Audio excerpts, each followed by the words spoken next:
welcome back. It's season 4 of Lost in My 40s. This week is a little bit different than what you saw the first 3 seasons. It's not a weekly pre-show, it's a season pre-show.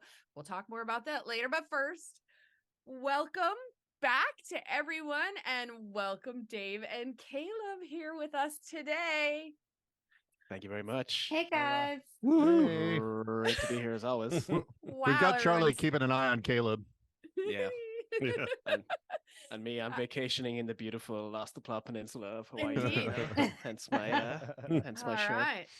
Anybody do anything super exciting on our hiatus? We'll talk about what was going on with me in a little bit. No, Caleb and I have just been nursing our sore feet and ankles and Your soy feet? Are you soy Soy. boys? Is that what it is? You weak Soy liberals. Soylent It's almost grown. 4:00 in the Soylent afternoon on a Sunday. I've been drinking a little bit. I Yeah. also have my sangria because it's summer, bitches. Ironically, I think the Irish guy's the only one not drinking here. All right. I haven't drank yet either today. Alright, Wow, I mean, Derek. No, You're behind schedule for a Sunday. the Irish guy and the Texan then. Yeah. Yeah. If Yeah. it was a football Sunday, Derek would be wasted. We wouldn't even be recording at this time. All right. I finally moved gridiron out of football. to a race though, so that's nice. So, like I said, we have changed a little bit of the format of the pre-shows. We'll get to that in a second. But even though that has changed, I still have a joke for everyone. You're gonna really, really hate it. Here comes the Soylent grown. Yes. Okay. So I couldn't make it like episode specific like I was doing last season because we're not doing one of these for every episode. But I got a Lost specific joke. Are you ready? Yes. me. So terrible. What did Jack say to Locke when Hurley ran away? What? What? Get down to the beach and catch some rayas. Fuck off. Oh my god. It's really bad. Brrr. Did Dave leave? I went dark. Yeah. That's how bad the joke was. Oh my god, I'm so sorry. Okay, all right. Dave, since you came back, I'm gonna How let do you. sleep at night. How do you sleep with yourself? I snore and fart a lot, actually. This is true. I can confirm. Dave, But that's where you come up with your jokes. right out of my ass. Uh-huh. Yep. Dave, why don't you give us a little update on Lost the Plot and you and Ado and all of the things? Yeah, so we're still on indefinite hiatus. We stopped recording because Ado moved to France and then was expecting a baby. And I can confirm that that baby was born yesterday at the time of recording. So it is officially- Congrats, Ado. There's officially a Lost the Plot baby in the world. She is darling and adorable. And I think we've all seen a picture, right? She's the most precious little Oh. bean in the world. And we love her very much. And we're so happy for Ado and his lady. I know. I woke up at 4 a.m. Because I couldn't sleep. Or no, I was awake. I woke up at 3 a.m. and then at 4 a.m. I get a text message. Like, who the fuck is texting me at 4 a.m? It was Mary from France sending me pictures of the baby. I was like, oh. And I've seen more than one picture because Ado gave me access to a Google Drive with lots of baby pictures. And because he's not coming on today, we will be leaking one picture online every hour until our demands are met. Until he comes back to record with us again. Yeah. All right. Baby be damned. Well, Caleb, you don't have any podcast news for us, but do you want to maybe update everyone on the dangers of exercise and why it makes more sense to be lazy? Yeah, I concur. April 10th at about 6:10 in the morning, I heard a pop and my leg no longer worked when I was at the gym, and I tore my right Achilles tendon. So, CrossFit is bad for you. Mm-hmm. Yeah, It's been everybody good. says CrossFit is bad for you, exercise is bad for you, blah blah blah. Thanks, Michelle Obama. the fact that in that sentence, the blown Achilles was the third worst thing you said behind 6:10 a.m. and gym. Oh my Yes. God. Well, Yeah. All right. Now, I have a little announcement for everybody here. I just before we recorded this added up all of our downloads from YouTube and the apps, and Triple as we- digits finally. shut up. As we enter season 4, we are at 12,187 downloads. Whoa. Nice. Celebrating for Congrats. us. 5 figures. I know, Seriously. pretty excited. Slay queen. What are we gonna do with all this money? It has made us no money You whatsoever. get like 1/10 of a cent per download. All No right, money. right. You're But doing it speaking for of- the exposure. That's right. What that's you have true. is- Yeah, I what like you have attention. What you have is even worthless than no money, which is podcasting cloud. I know, right? Yeah. Because I mean, there's nothing cooler than being like, yeah, I'm a podcaster, and then somebody goes, and who isn't? Anyways, Put it this way, Typical- you guys typically, are the all person lucky. that says that isn't the podcaster, Oh, so you can always okay. point at them and be like, "Dick." Yeah, you Listen. aren't. if you want to give us money, there's a way that you can do that. And just because Christy stuck something in her mouth, I'm now going to her segment. Okay, so we have exciting news, especially for you, Brianna from España. Our Brianna, merch has I'm been gonna- revamped with a new site that has the ability to ship internationally. You can Mhm. get logos from all of Spacebear Media's productions, plus things like Don't Yuck My Yum and Goopy Fruit from different seasons of Lost in My 40s. Find it at shopspacebear.com. I finally got around to it. I think Brianna asked us in sometime in season 1 if we could ship internationally. And I finally just ripped off the website that Ado and Dave were using for their merch. And so now our merch is on there too. And you can have it internationally. I'm very excited about this. Thank you, Christy. I almost talked over you because I wanted to scream Brianna's name. And then it occurred to me I should email her and tell her to watch this. Oh, I think she does anyway. Hi, Brianna. All right, listen. For something serious, what happened to us at the end of season 3?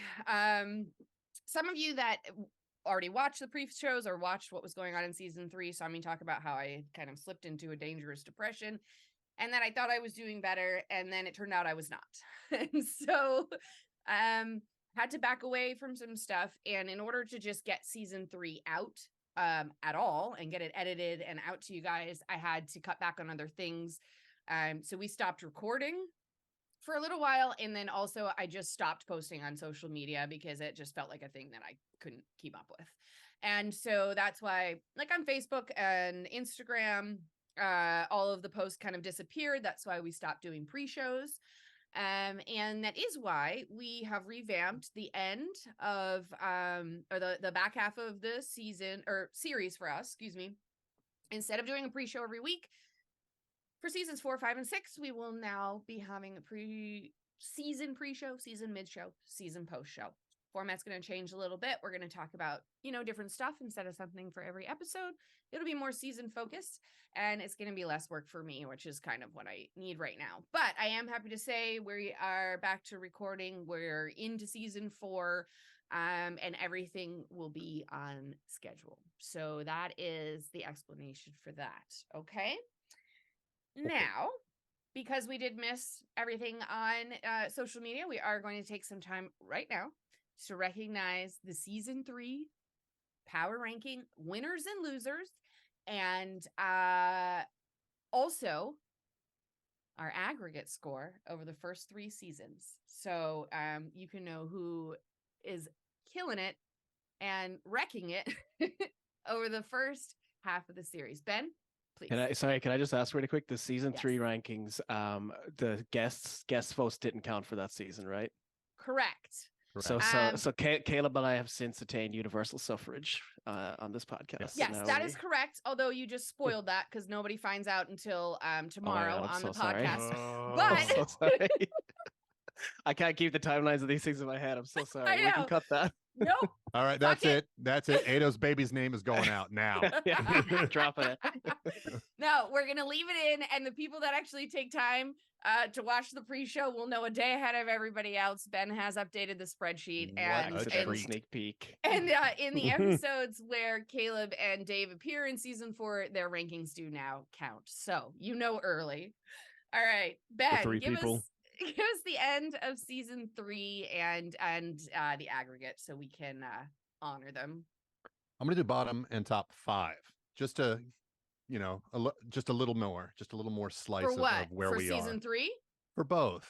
Okay. Instead of top 3, just do top 5 and bottom that's 5. fine. Whatever you want to do, hon. All right.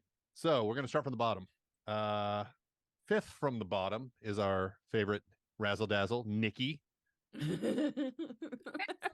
Cool. All right. 4th from the bottom, Charles Widmore, always a fun guy. Mm-hmm. 3rd from the bottom, Anthony Cooper.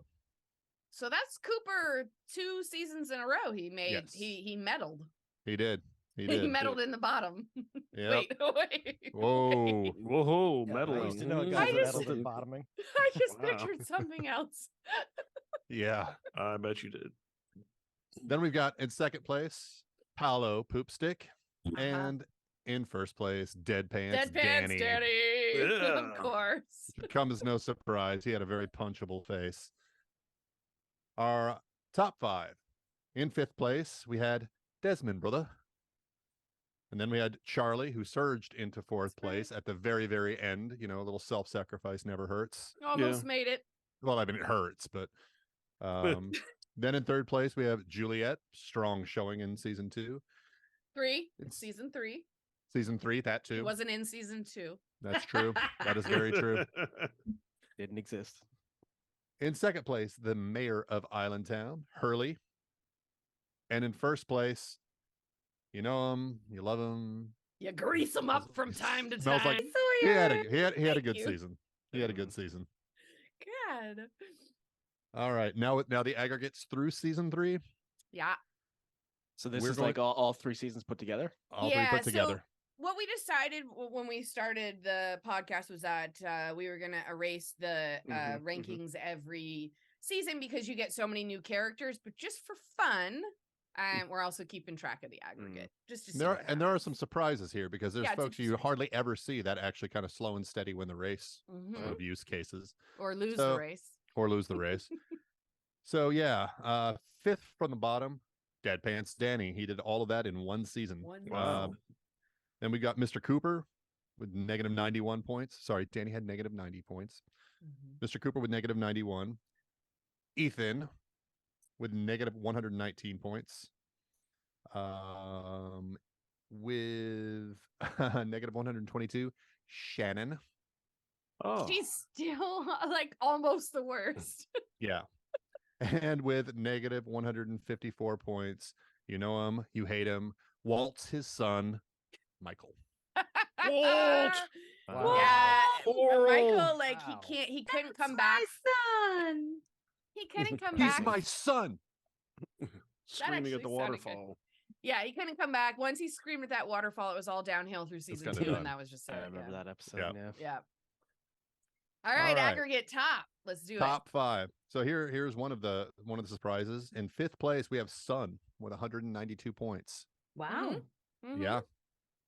Locke. She's never meddled. She's not gotten Never any meddled. Nope. ribbons, Nope. medals, anything, but she's just Nope. always kind of consistently there. She's just a consistently good person for the most part. That Yeah. said, most of those points were accrued in season 1. So if she keeps on this current trajectory, she's not going to be in here in season 4. So Interesting. yeah. All right. 4th place, Locke. Mm. 3rd place, the Silver Surgeon, Dr. Bronze, Jack. 2nd place, Kate. And 1st place, by a reasonable stretch with 322 points, we have Hurley. Wow. Yeah. Mayor of Islandtown killing it Woo, after the Hurley, first so 3 much. seasons. I know, I love That's- it too. That's what happens when you don't ever get really negative points. Like all these other Yeah. characters will be kind of up and down for the most part, but Hurley hardly ever gets negative points. So he's just Actually, up until slow and those steady. seasons 1 through 3, he does not have negative points. Spoiler alert. Somewhere in season 4, we've already recorded, and he has his first did. negative Yep. points. Yep. That's all I'm going to tell you. All right. Tomorrow, first 2 episodes of season 4 drop. We've got our recap. We're going to talk about the main character arcs and, of course, some other shenanigans. And then season 4, episode 1. It's called The Beginning of the End, and it's a Hurley episode. And it is, of course, a Derek episode. And let's talk about a few fun things before we do that. And also an email. I'm very excited to say we have an email to respond to. Here's what I want to know from each of you before we let everybody go dive into season 4. Well, tomorrow. At least from the 3 of you that are the regulars here, can you tell me what is your favorite character and favorite moment from seasons 1 through 3? Caleb and Dave, you're welcome to participate. Ben, would you like to go first? Yes. Okay. My favorite character is Ben Linus. My From the favorite first 3 moment, seasons. yeah, my favorite moment was when the light turned on in the hatch. That was good.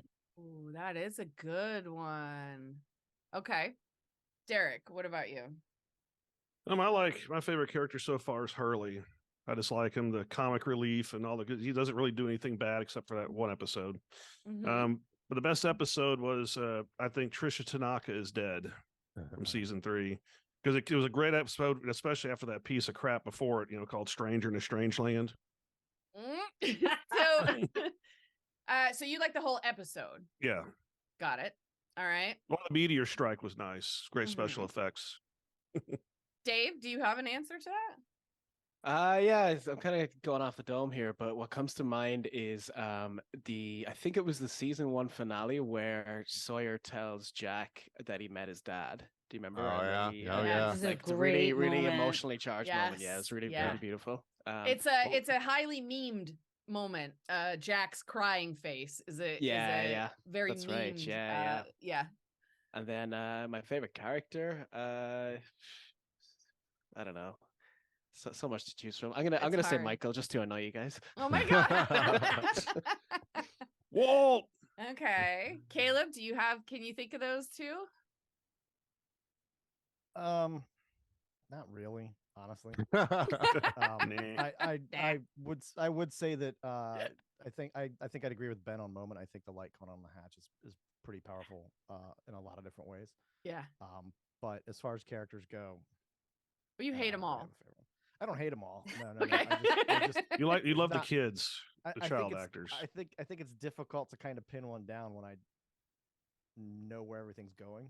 Oh, okay. Right. It's hard Got to it. say Yeah, in the yeah. beginning. Yeah. Okay. For me, I think my favorite character has always been Desmond.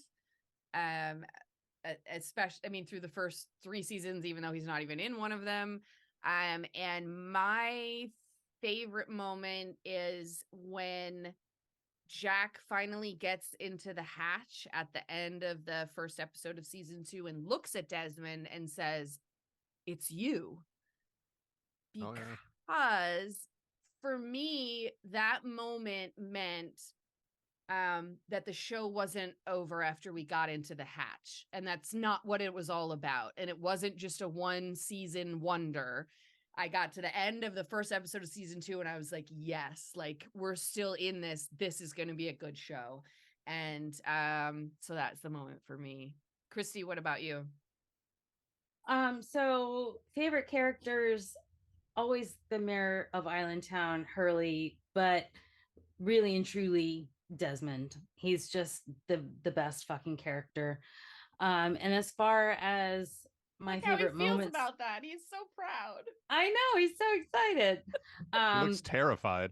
My love you, favorite Christy. moments, so Charlie saying "not Penny's boat" with his hand Of course. will always choke me up a little bit, but I also really fucking love Hurley and Charlie dancing on the golf course. Oh yeah. That is Also a good kind of And one. then memed. yeah, Uh-huh. and then Hurley getting the Volkswagen running. And Also those very moments, good. just who doesn't love Hurley? So And also when Hurley drags Sawyer under the tent tarp and beats his ass. That's all. that was great Yeah. too. Yeah. That's Or- another or- good. Or when Hurley takes the Volkswagen on its own blitzkrieg. That was pretty fun too. That's also Yeah. good. Yeah. Is that the, because I haven't watched, is that the season 3 finale where it's like the Deus Ex Volkswagen? I mean, it's Yeah, amazing. yeah. I don't- Yeah. but it's He yeah, drives that out bit on the is- beach and just God, plows yeah. fuckers down. I in it. remember seeing Yeah. that like when it aired and all. It was amazing. Yeah. All right, guys. That's great. On to the email question. So we got an email. We actually got 2 emails from the same person about season 3. We're going to save the second one for the mid-season show.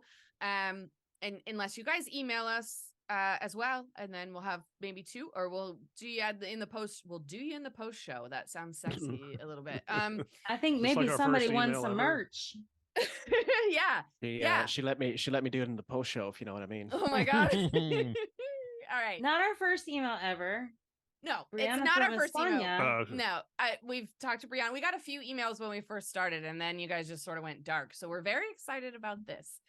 I'm going to turn this way for a second, and I'm going to read this to you, and then everybody's going to have an answer. All right. So here we go. Subject line of the email: the brig. Why does Locke not get sympathy for his trauma with Cooper? The body of the email is as follows. Hey guys, writing in because I'm a bit puzzled by your reaction to Locke being unable to kill his father, who's defenseless in front of a crowd of strangers. I 100% agree Cooper deserved it, or worse, he should have years of suffering. And I do realize you guys all have no problem with murdering him yourself. And I feel like I would have done it too under those circumstances, but you're generally sympathetic and understanding of victims and their trauma, needing mental health care, etc. For example, you guys give Kate's mom understanding for not turning on her abuser because of the trauma she may have, just like other victims of abuse, rape, etc. You have sympathy for Sawyer's vomiting after killing Cooper, mentioning all his trauma. The show has shown in many flashbacks that Locke has suffered years of mental issues, depression, anger management issues, needing therapy, etc., and trauma from it. But to you, that makes him a pussy, and I don't get it. Valid. I'm not looking to argue or anything, but maybe you can explain why you guys think Locke doesn't deserve the same understanding or sympathy for being a victim and the mental trauma that resulted from it. I'm honestly curious, as it's been a long-standing subject I've never understood, including from what the show aired. Is it because he's a sucker and has a history of being tricked, so he doesn't engender the same sympathy as someone else that's good-looking or more heroic? Not saying that's right, but let's admit that's human nature to be more sympathetic with someone we're attracted to or admire, can relate to for some reason, etc. It's why a lot of fans ignore Kate or Sawyer being a murderer, Saeed's torturing, etc. I expect it from Christy, since she's obviously hated Locke since day one. Although technically, I think Ben may not have directly called Locke a pussy, and he may not have shared the same view. All right. First of all, we thank you so much for this email, and it's actually really well thought out and a good question. I'm going to go first. I'm going to say I absolutely understand what you mean about attractive people getting away with shit. That is a valid point. It does not apply to me because I happen to be very attracted to men in their 50s. And so I find Locke on the show pretty fucking hot. Locke's hot, yeah. Oh yeah, we do once a week we do Locke play. Oh my god. Oh. That's not true. It could be though. So anyways, to I address have questions. That explains all the bald caps in oh my god in their house. To address the rest of it, I will say you're absolutely right. We have shown more sympathy for other people's trauma. I think when I thought about this, it's not that Locke doesn't deserve it. I think what happens to me when I'm watching this is that I'm such a Locke fan. When I started the show, he was like my character, other than Kate, who I just sort of like idolized and wanted to fuck in my 20s. But I thought Locke was just like the awesome character because he was everything about the Hatch, and he was determined, and he was like powerful. And that's when I love Locke. And so I think I lost myself a little bit, not considering so much his trauma, but instead was just upset because like, where's that strong, determined Locke? Because that's every time that I get really excited about his character. And so I guess I wanted him to play more into that. And that's what upset me, I think. And that's really all the explanation I have, but your points are all valid, and you're right. He deserves as much compassion as any of the other characters. And yeah, Christy, what do you think? So Yeah, it was when you sent us that email, it was kind of a moment where I was like, oh, have I really been anti-lock from the beginning? Like, Did you go back and yeah, listen to all 3 seasons and find out? there wasn't enough time for that in my life. But yeah, I can agree that I've basically been anti-lock since the beginning. And I think that that's mostly just because he's very selfish. In See, that's that funny. So I call him determined, you call him selfish, but it's the same fucking thing. it is, but Yeah. I see it as him just being very selfish in that Yeah. he's like, I'm willing to sacrifice Boone to the island. And you know, this is what the island is demanding of us, and this and that. Well, the island demanded that you also killed your father, and you couldn't fucking do it. So Okay. I don't know. But yeah, it definitely, I appreciate the email. It definitely made me kind of stop and think about you know, who I was sympathetic to and who I was not, and for different reasons. So I appreciate that. Nice. Ben? Yeah, I think the email said that I was actually one of the ones that didn't come out and call him outright a pussy. I don't know if that's true or not. I do remember feeling sympathy for him, and the reason why is this, and this may get a little weird. Because with Locke, the thing that we admire about him is also the thing that sort of grates on us. He's a seeker, he's a searcher, right? He goes in, he kind of gets in with that group there where they're growing weed or whatever, and he's sort of a rube when he's in there. But he's always searching for something or some place where he belongs, right? His whole thing with his father was him searching for belonging. Where do I come from? All that type of stuff. Him on the island, him going to the island, it was all about finding this place where he belongs, where he can sort of be himself. And because of that, I think for him, he's trying to find that vessel into which he can pour himself. The island is one version of that. His father and that relationship is the other version of it. So in a way, the prospect of killing his father is shattering the same vessel into which he believes the island is for him.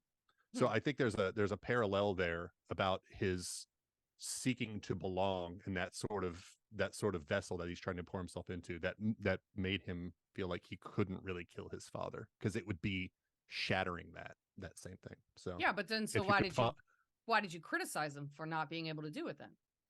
At the time, I honestly hadn't really thought about it all that much. It just pissed me off at the time. I was like, yeah, fuck this guy. Look at what he's done. Why can't you just do it? But then the more I thought about it when I read this email, it made me ponder it a bit longer. So I see. Gotcha. Derek, what about you? I was like, the beginning of the show, Locke was, I thought, this real tough guy. He went on his quests. He went after the hatch, his, singular vision and everything. And he just seemed like a good, strong guy. And when he's his face down too, especially his dad threw him out a window. I mean, I'd want to kill the guy myself, but yeah, So do you think you were projecting a little bit, like mad at him because he didn't do what you exactly would have? I see. Okay, that makes sense. Dave and Caleb, it's not really directed at you, but if you feel like you want to add something to this, you're more than welcome to. I do have a Freudian take if you guys are interested. Okay, so very much so. Pulling this out of my arse, but not qualified in any way. But Freudian slip. Yeah, that's actually very Freudian of you, actually. yeah, exactly. I think putting it in your ass would stage. be Freudian. Yeah. So I think that Locke among the survivors by both the survivors and by us as viewers is seen as kind of a father figure, right? Like I think that's a fair characterization of him, right? He's kind of like the dad of the group. And I think that often like we could be projecting our own shit onto him, right? So often like we find our parents' trauma to be sort of the most difficult one to sympathize with because so often we are the victims of that trauma as well. You know what I mean? They can pass it on, we can suffer from it.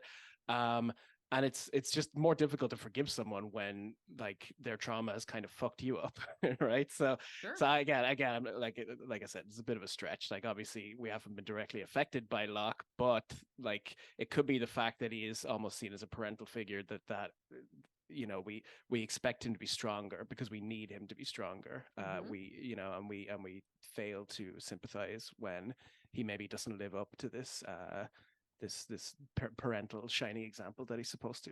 Yeah. Definitely And bringing some because of my so own much shit of in us there. have But daddy issues. yeah. Yeah, that makes sense. I was It's so hoping weird. the Freudian It's so take. weird. Yeah, because I see it like the other way. Like he sees the island as the father, surrogate, sort of. Oh, for sure. Yeah, that's interesting. Yeah. I was kind of Sacrifice hoping Booth. the Freudian take meant you had some cocaine, but Or fecal. Yeah. I guess not. We'll do that before the actual podcast. Sure. Caleb, what do you have something to say? There's two things. There's kind of two thoughts on Locke as far as I'm concerned. I think one is Okay. actually very much a combination between what Ben is talking about and what Dave is talking about. It is very much kind of there is a kind of mythological Freudian aspect to it that Dave's talking about, and certainly there's a lot of things about there's a lot of stuff about generational trauma in there. Locke becomes more or less a stand-in for his dad, I think, at a certain point, and I think that's why a lot of people kind of gravitate towards disliking him. My much less complex, more simple take on it is that he becomes a principal antagonist, period. He's written in a way for you to hate him one way or the other. So it's not going to matter what happens to him. It's not going to matter what traumas he may experience. You are going to lack sympathy for him. It's going to be lacking specifically because he's become one of the principal antagonists of the show. Right. And that's how we're built, right? We're forced to react to that. So I think my general just kind of basic reaction is that that's just kind of a progression, right, of his character. So it makes sense. It makes sense to me that we would kind of treat him differently in terms of his history and his traumatic experiences and stuff like that. But yeah, I agree with you. Although, like, he doesn't stab Naomi and take off into the jungle until the very end of season 3, whereas the brig would be 4 or 5 episodes before that. So I'm not even sure that you could even fully call him an antagonist at that point. I suppose, like, he's always been sabotaging, like blowing up the flame and blowing up the submarine and that kind of thing. So I guess that does make sense. I just, maybe it's just me who never really saw him that way. I was always so, I was encouraged by what he was doing because I also wanted to believe that the island was special and they needed to stay there. Like, I was buying his lines. And so maybe I never really saw him as the antagonist until he like knifes somebody. But I guess I see what you mean, Caleb. Yeah, that makes sense. I mean, he replaces his father in a sense, right? So it's getting back to Dave's comment. You know, it's an Oedipal thing, right? In a certain sense. So we know how bad of a man his father was, and like Christy was saying, those traits, those very selfish traits, are starting to emerge, you know, on the island. So like I said, I think it's a much more simplified version of it, but they're beginning to paint him as an enemy, and I think again naturally we just kind of react against it. Right. Yeah. We also can't rule out the possibility that maybe you guys are just assholes. Well, yeah, sure. It's possible. Yeah. Entirely. Yeah, there's that. All right. Thank you so much again for having me. Of course. And thank you, Caleb, for being here, and Dave for being here. And thank you thank you for our email from our fan is what I was trying to say. We will answer your next one in the mid-season show. Speaking of which, okay, we will be back here in video form on September 12th. It's going to be in between episode 8, Meet Kevin Johnson, and episode 9, Something Nice Back Home. We'll talk about the first half of the season. We'll see what Derek thinks about what might happen in the second half of the season. We may have some more fun guests, and our favorite, we're going to respond to another email. Speaking of which, spacebearmedia.com/contact. There's a little form. Type it up, sends it to us. We got it. Shopspacebear.com for merch. You can get it on literally anything. This website was amazing. They have so many products. It's absurd. Tomorrow, 2 episodes. It's got our season 3 recap, season 4, episode 1, the beginning of the end. It's Hurley. It's Derek. We're back in full force. We'll see you tomorrow.